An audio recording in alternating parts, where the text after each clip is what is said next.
예, 여러분들 거듭 반갑고 거듭 감사합니다. 예. 감사한 이유는 아시겠죠? 예. 이 시간은 행복론입니다. 동사섭 수심편의 행복론인데, 이 행복론은 수심체계의 다른 버전이다라고 생각하면 됩니다. 번뇌 구조와 수심체계를 하나로 묶어서 얘기한다면은 그 묶음의 다른 버전이다. 그런데 이 버전의 있고 없음의 차이가 대단하다는 것을 여러분들이 알게 될 거예요. 이 행복론이라고 하는 버전이 없이 앞에 것도 그대로 행복론이거든요. 사실은 그 행복론 하게 되면 그 행복론이 대단히 뒤숭숭하니 아주 복합적인 철학체계로 느껴져 버립니다. 행복론이 그렇게 철학체계로 복잡하게 느껴져서는 안 좋을 것 아닙니까? 그것을 행복론이라고 하는 이름으로 딱 촐개놔 버렸어요. 촐개 놓은 것을 잘 볼 것 같으면 그것이 앞에 것을 결국은 반복한 얘기로군 하는 그런 감을 알게 될 것이에요.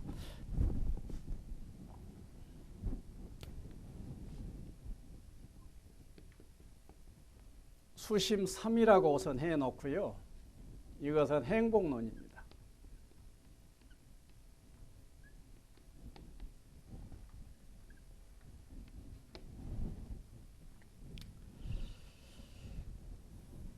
행복이란 뭘까요? 행복이란 여러분들 어때요? 행복이란 하게 되면 그냥 딱 극히 감각적이고 극히 상식적으로 행복을 생각해 봐요. 행복이란 뭐냐 하면은 내가 속에 원하는 것이 있습니다. 원하는 것이 있어 가지고 그 원하는 것이 성취가 되면 기뻐져요. 그래서 내 속에 원하는 것, 원스라고 해도 좋고 니즈라고 해도 좋은 것인데 그것이 내 속에 있어요. 주관적이지. 사람마다 다 니즈가 다르지. 그런데 그것이 내 속에 소유가 되어져. 소유가 되어지면은 행복해진 거예요. 그러면 행복하려면은 두 가지 조건이 필요해요. 무엇이? 원하는 것이 하나 있어야 되고 그 다음에 소유가 있어야 됩니다. 원하는 것, 그러면 행복의 변수는 뭐예요? 행복의 변수는 원하는 것, 니즈하고 원하는 것하고 그 다음에 뭐예요? 소유라고요. 이것이 행복을 들여다보면은 행복에서 논할 것은 행복과 그 다음에 소유와 그 다음에 원함, 니즈하고 이 세 개 사이의 함수 관계가 행복론이에요. 그걸 다시 풀게 되면 이제 행복은 소유에 비례합니다. 소유에 비례하고 욕구에 반비례하게 돼요. 여기서 욕구는 니즈가 아니고 내 속에서 일어나는 니즈에 대한 디자이어를 욕구라고 여기서는 표기하는 거예요. 그래서 욕구를 니즈하고 니즈와 니즈에 향한 내 속의 열망, 그 디자이어하고 혼동을 하지 말라고요. 그럼 여기에서 표기할 때는 니즈를 욕구로 표현한 것이 아니라 디자이어를 욕구로 표현한다라고 전제해 놓고 들어야 혼동이 안 됩니다. 예. 그러면 내 속에 니즈 아이템들이 이렇게 있습니다. N1, 2, 3, 4 이렇게 있죠. 그러면 이것들이 내 속에서 이것 다 해결이 된 것을 해결되었을 때에 내 미래 지향적으로 있던 니즈가 현실로 다가오게 된 그 현실을 소유라고 그래요. 그래서 원하는 것이 소유가 되어지게 되면은 행복해진다 그예요. 그러니까 원하는 것이 그러면 니즈로 들리지 않습니까? 그런데 원안에 여기서 욕구, 분지, 소유라고 했을 때의 이 욕구는 욕구만 별도로 띄워놓을 때는 이것이 니즈냐 디자이어냐를 확실하게 구별해서 쓰지 않으면 혼동을 하겠더라고. 그래서 욕구, 분지, 소유라고 했을 때는 디자이어 개념이다 그예요. 그럼 이 디자이어의 대상이 되는 것은 니즈가 있겠지. 그러면 니즈를 말하는 것이 아니라 그것을 향한 마음, 향한 내 욕심의 정도, 이걸 말합니다. 예, 그 정도 해놓으면 시원해지죠. 예. 자, 이래 놓고 봅시다. 그렇다면 여기에서 이것을 행복 공식이라고 그럽니다. 행복 공식. 이것이 행복 공식인데 행복을 결정하는 변수는 두 가지다. 소유와 욕구라고요. 여기에서 행복론 세 가지를 도출할 수가 있어요. 행복론 1, 행복론 2, 행복론 3이 도출되어지게 됩니다. 행복론 1은 무엇이냐 하게 되면은 번뇌 구조를 떠올려 보세요. 번뇌 구조. 번뇌 구조, 개념 이전, 그 다음에 뭐예요? 추락, 실체사고, 가치사고, 욕구, 분노 이랬지요. 그런데 요 과정에서 세상 사람들은 자기가 욕구하는 것이 성취되면은 행복해진다라고 하는 것을 상식적인 가치관으로 가지고 있어요? 안 가지고 있어요? 가지고 있습니다. 70억 인류 중에 몇 사람 정도가 이 상식적인 행복론을 가지고 있는가요? 욕구하는 것이 성취가 되어지면 행복해져라는 행복론을 가지고 사는 사람이 70억 중에 몇 명이겠냐고. 70억이에요. 70억 전부가 욕구하는 것이 성취되면은 소유되면은 행복해진다라는 생각을 가지고 산다고. 그 생각을 뭐라고 하냐면은 구현 행복론이라고 그래요. 구현 행복론은 어쩐다고요? 어쩐다고? 자, 내가 욕구하는 것이 소유되어지게 되면은 행복해진다라는 생각, 이 생각이 구현 행복론이다 그 말이에요. 이 구현 행복론으로 사는 사람이 70억입니다. 전 인류예요. 그런데 동사섭 역사에서는 이 구현 행복론은 아예 행복론이라는 걸 쓰지도 않았고 이따위 사고방식으로 살려면 사람도 아니란 것처럼 취급을 해버렸어요. 그런데 온 사람은 전부 70억 인류 중에 어떤 사람이 오거든 와서 보니까 자기를 벌레 취급을 한단 말이야. 자꾸 이렇게. 이래가지고는 올 때마다 이 부분에 오면은 걸려. 그래도 말이야 나는 무엇이 이루는 재미로도 살고 어쩌고 한데 말이야. 어째서 나를 벌레 취급해버리냐 막 이러면서 여기에서 걸려가지고 이 동사섭 수련 기계가 팍팍 돌아가야 되는데 거기 걸려가지고 자꾸 버그에 늘 걸리는 역사를 살아왔어요. 아예 내가 세상 사람들이 구현 행복론이 있다 해놓고 구현 행복론을 띄우고 구현하는 행복으로 살아라잉 이렇게 막 해줘 버려야 되겠다라고 생각을 하게 됐다고요. 그것이 구현 행복론입니다. 여러분들 원하는 것들 막 다양한 니즈들 있죠. 니즈 1, 2, 3, 4막 있지요. 마구마구 이것이 소유권으로 소유되어서 마구마구 행복해 지십시오. 진정으로. 예. 그러면 그러기 위해서 여러분들이 구현도 보다 효과적으로 되면 좋겠지요. 그러겠지요. 그래서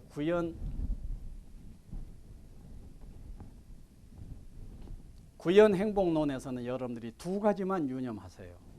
하나. 정말로 내가 욕구하는 1, 2, 10을 소유권으로 잡아가지고 행복해졌으면 좋겠다. 그러면은 어떻게 해서 구현을 정말 할까? 어떻게 해서 실현을 할까? 실현을 효과적으로 하는 길은 없을까? 그래서 효과적인 구현의 길, 이것이 구현의 원리입니다. 구현의 원리를 여러분들이 좀 알고 구현하는 삶을 사시라고 해요. 두 번째, 필히 유념해야 될 것은 많은 사람이 나름의 구현의 원리로 구현을 하려고 구현하는 행복으로 살려고 합니다. 많은 사람이 동사섭에서 권장하는 구현의 원리보다 더 좋은 구현의 원리를 나름대로 터득해가지고 구현하는 행복을 살려고 합니다. 하는데 현실은 구현하려고 하지만은 구현이 착착 되느냐 하면은 그것이 마음대로 안 되어서 한정없는 스트레스를 당하게 되고 관계에 있어서는 한정없는 투쟁과 전쟁을 빚어내는 것이 또한 사실이란 말이에요. 그러면 전쟁은 우선 놔두고라도 구현을 아무리 하려고 해도 되지 않으니까 속상해 죽겠어. 속상해 죽겠던 상황이 됐을 때 어떻게 했으면 쓰겠어요? 구현이 안 돼도 속이 안 상할 수 있는 길이 있으면 좋겠지요. 그러겠지요? 예. 그래서 2번 유념할 건 스트레스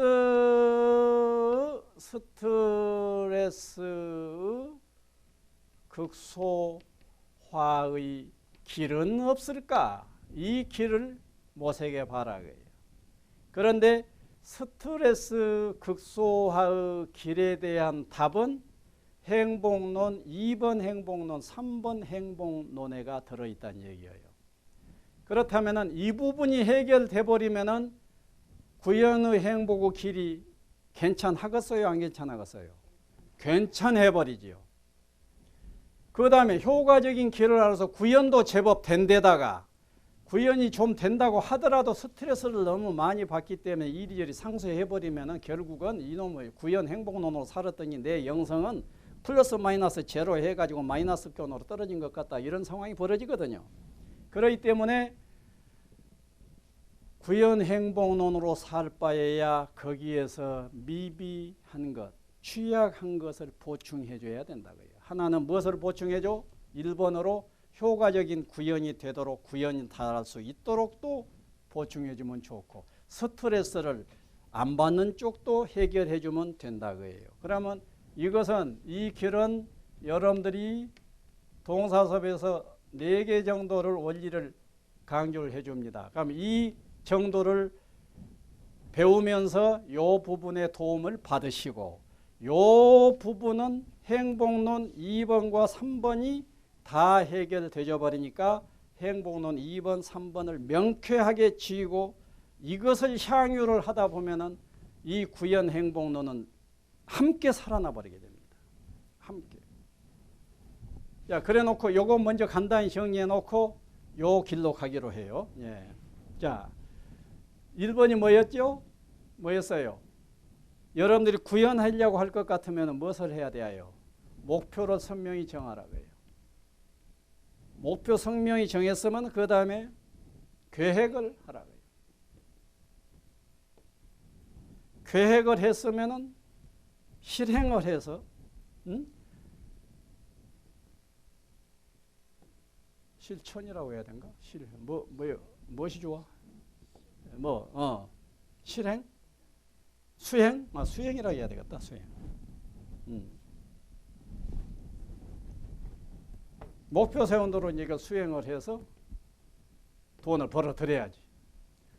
목표를 선명히 정하고 계획을 잘하고 그러면 열심히 노력을 한다. 노력이라 할까? 그런데 계획표까지 만들어놨는데 노력을 안 해버리는 수도 있어요. 사람의 기질에 따라서요. 실천파가 아닌 사람은 계획 많이 보이고 계획표도 제법 만들었는데 그 다음에 하라고 하면은 우리 연하님처럼 안 해버려요. 그래가지고 이 연하님 말고요. 다른 연하님을 지금 두고 한 얘기입니다. 네. 자, 그래서 이것은 기본입니다. 요 기본. 이 기본만 제대로 자기가 자기를 신뢰할 만큼 한다고 하더라도 괜찮습니다. 괜찮아요. 그 다음에 원리가 요것은 누구나 대체로 그래도 한다고 봐요. 그런데 2번부터 4번까지가 부실해요. 2번 원리는 무엇이냐? 그것을 진정으로 원하는가 봐요. 겉보기는 그럴싸하게 해놨지만은 내 무의식에서 그것을 거부하고 있을 수 있어요. 선비가 어떤 선비가 고상한 선비가 돈을 벌려고 목표를 정했어. 계획표 만들었어. 그래 놓고 노력을 한다고 깜냥은 해. 그런데 내 무의식에서는 청빈이야. 에? 선비는 가난해야 아름다워. 식과 같은 투명신념, 무의식 신념이 있을 수 있다는 얘기예요. 그래서 그런 무의식 신념이 있게 되면은 내 손발이 의식을 더 잘 따라가겠어요? 무의식을 더 잘 따라가겠어요? 단연 무의식을 따라가게 됩니다. 그래서 진정으로 원하라고요. 진정으로 원하는 것이 원리 하나다. 그러게 되면은 진정으로 내 무의식이 원하게 되면은 요것은 활구가 돼야 해요. 그러니까 내 무의식에서는 아니야. 그렇게 하게 되면 안 돼. 그쪽 가면 안 돼. 건강도 마찬가지예요. 아, 내가 지금 위장병이 아프거든. 위장병이 아프니까 어떻게 하면 되고 말이야. 그렇게 이제 하면 되겠어. 이 식으로 해놓은데 나는 내 속에서는 무의식에서는 어쩐다고? 나는 적당히 알아버려야 돼. 적당히 알아야 된다고. 아파버려야 돼. 라는 투명신념, 무의식 신념을 투명신념이라고 그래요. 투명신념이 속에 있을 수 있어. 믿어져요? 있을 수 있다는 거? 네. 믿어지지도 않을 만큼 있는 것이 그 투명신념이에요. 그러니까 그 무의식의 그 소리를 제대로 꿰뚫어서 잠재워야 돼요. 그리고 내 무의식에는 의식과 상응하는 무의식이 되어져야 된다. 진정으로 원하는 겁니다. 세 번째가 확신입니다. 확신은 될 것이라고 믿고 나아가서 되었다고 믿으라고요. 이룰 것이라고 확신을 하고 이루어졌다고 확신할 수 있으면 더 좋다고요. 이루어졌다고 확신한다. 이것이 얼른 공감이 안 될 것입니다. 이것도 도의하고 관계돼요. 여러분들이 9세 10세 호상적 어쩐 소리 들어봤지요? 이것이 화엄 철학이고 불교의 깊은 철학인데 우리들이 과거, 현재, 미래 운운하지만은 그 과거, 현재, 미래라고 하는 이것들 어때요? 우리들이 착각하고 있는 것이지 그냥 동시인 거예요. 동시. 그렇기 때문에 여러분들이 어떤 일 목표를 정해가지고 구현해 갈 때 이미 성취됐음이라고 확신을 딱 해버리는 이것, 확신을 딱 해버릴 것 같으면은 어때요?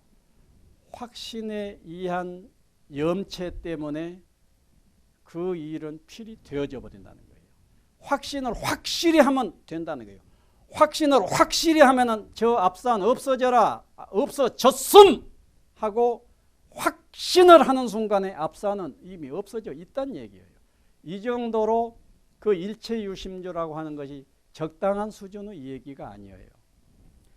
그리고 여러분들이 경험적으로 되어졌다고 확신을 하면서 이 일을 할 때 그 일을 한번 보세요. 능률이 훨씬 잘 오를 것이고 훨씬 흥이 날 것이고 무엇인가 제2, 제3의 힘이 보태진 것처럼 일이 돼버릴 수가 있습니다. 여러분들이 이 일에서 두루두루 성공을 해온 분이 이 자리에 계신다면 어쩌면 전양반은 사업과도 안 같은데 딱 내 말을 대신해 줘 볼까? 우리 이경용 씨는 그런 거도 모르겠어 지금. 네. 확신 될 것이라고 믿고 되었다고 믿으라고 해요. 세 번째, 내가 원하는 일이 해결되어질 것이라고 확실히 믿어진다고 하면은 되었다고 확신이 되어진다고 하면은 내가 기쁘겠어요, 안 기쁘겠어요? 기쁩니다. 그래서 기뻐하라. 나아가서 감사하겠어요, 안 하겠어요? 감사하라.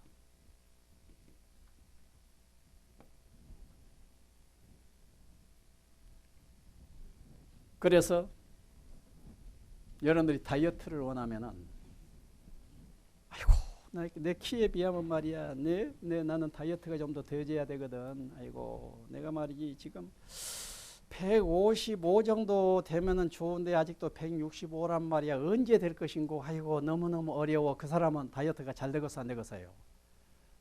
잘 돼 안 돼? 확신이 너무도 안 되잖아. 그런데 나는 155kg이야. 예? 아니 그냥 55 왔다. 나는 55kg이야. 55g의 아이덴티티를 딱 취해버려요. 그것이 됐다라는 확신이라고요. 그 아이덴티티를 내 무의식이 받아들일 정도로 만일에 받아들였다고 상상해 보세요. 내 무의식 명령 안 따를 자가 어디에 있겠어?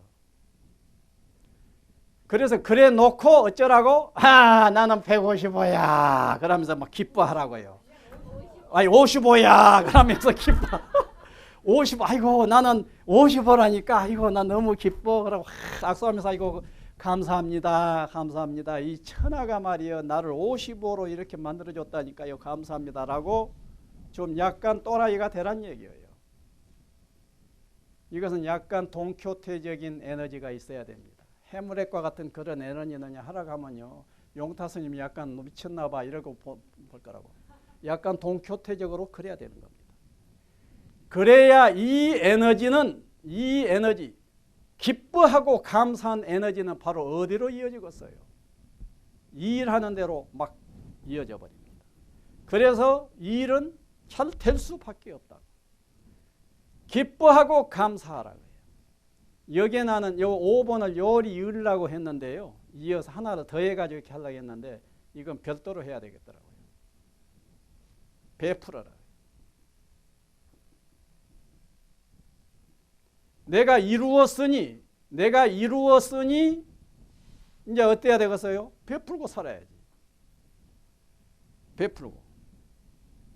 그래서 여러분들 어디 가서 자꾸 베풀어 보라. 커피값이라도 내가 내란다고 하고 막 내라고. 왜? 나는 지금 이루어서 거부니까 내가 내야 된다니까.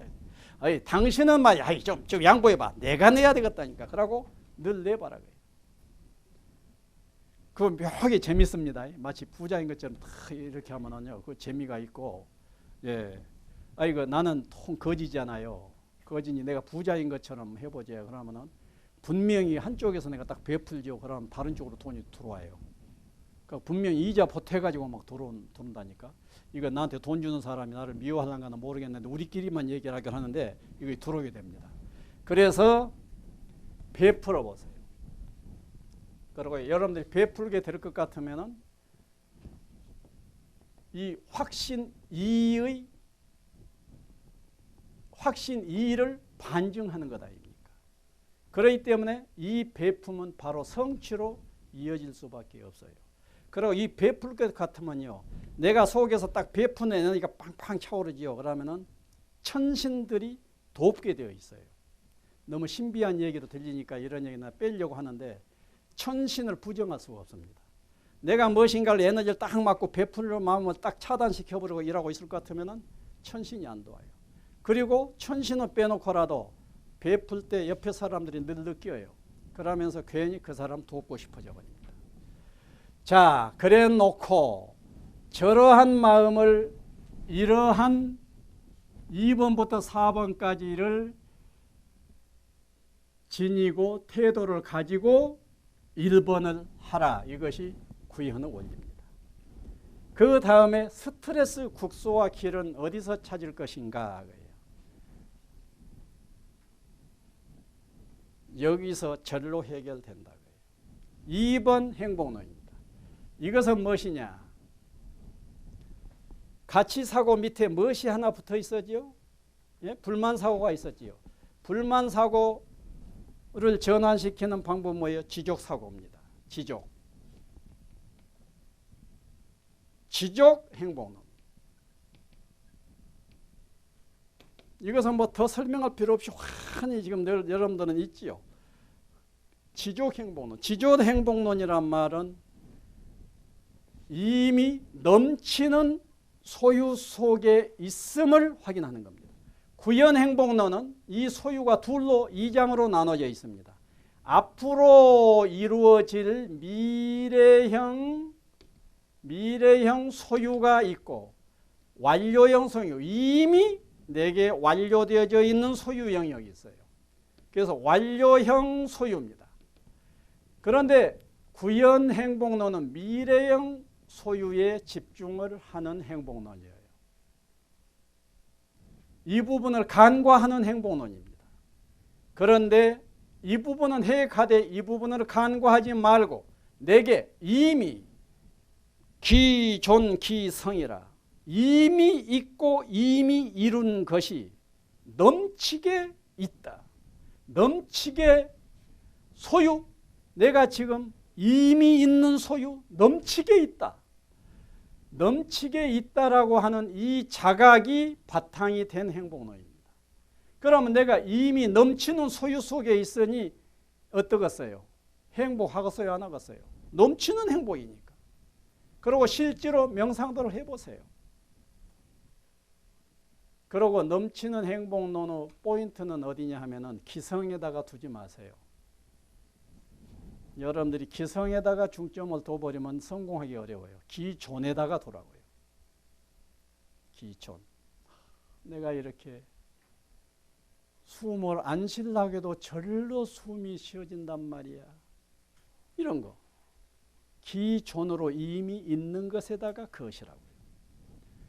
그래서 완료형 소유, 그 중에서도 기존 쪽에 눈을 떠서 완료형 소유가 어느 정도 레벨이 올라갔다 하게 되면은 내가 넘치는 소유 속에 있음을 알면서 진정 나는 범사가 감사하구나 라고 하면서 행복의 99%가 해결되어 버립니다. 그것이 지족행복론이고 여러분들이 수없이 지금 공부해왔던 것이 그것이고 동사서부 특색이 무엇이냐 그러면은 바로 지족행복론이다라고 하는 것을 이미 알고 있지 않습니까? 이것이 보태져 버렸다 하게 되면은 이미 넘치는 행복 속에 넘치는 소유 속에 있다고 하는 것이 전제 위에 내가 이렇게 구현해 가려고 하기 때문에 이 구현이 안 되더라도 나는 이미 넘치는 행복 속에 있어 하는 신념이 있어 버리기 때문에 설레는 마음으로 이 일을 할 수 있게 된다고요. 3번은 무엇이냐? 이 부분입니다. 소유를 둘로 나눠서 여기에 집중하면 구현행복론, 여기에 집중하게 되면 지족행복론, 여기에 집중하게 되면 초월행복론이 나오게 됩니다. 초월행복론.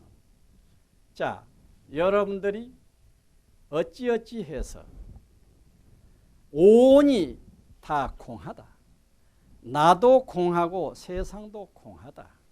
라고 하는 이런 공의 이치가 깨달아졌다고 상상해 보세요. 그러게 되면은 욕구, 디자이어가 제로가 되어버립니다. 제로가 너무 흑백적으로 들리면은 0.001로 돼버린다고 말이에요. 제로 분지 1은 무한이에요. 그래서 이 욕구가 쉬어져 버리게 되면은 이 소유 이쪽은 기하급수적으로 커져 버립니다. 욕구가 만일에 제로가 되어버렸다 하게 되면은 디오게네스가 되어버린 거예요. 제로 분지 소유만 할 필요 없어요. 0.1만 더도 돼요. 제로 분지 숨만 쉬고 있음만으로 충분하다고요. 이코르 뭐예요? 제로 분지 1은 이코르 뭐예요? 무한대라면 무한대.